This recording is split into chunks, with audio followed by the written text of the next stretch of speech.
Okay, so have you ever walked into a house expecting to see a 4 bedroom, 2 bathroom house, but in actuality, it was a 5 bedroom, 3 bathroom house? The purpose of this title minute video is to explain where we get the property characteristics and what happens when the property characteristics of record aren't actually what's going on with the house. So, a common misconception is that property characteristics are actually held by and recorded by the title company.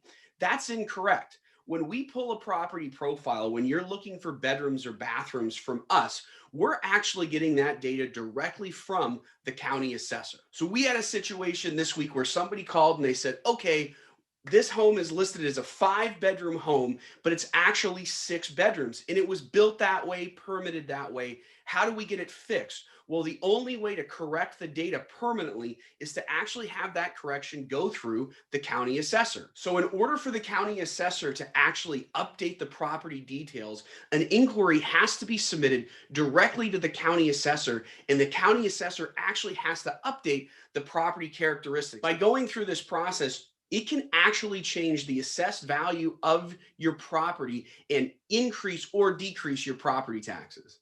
Now, one of the other questions we get asked is what happens if the property actually has like an addition and that addition's been permitted? Why aren't those characteristics showing up in the property profile? This is very important. Just because a permit has been issued does not mean that the property characteristics themselves have been updated by the county assessor. Now, when a permit's been pulled, the homeowner or the contractor would actually need to update that information with the county assessor. And when that update happens, there's obviously going to be a property tax adjustment.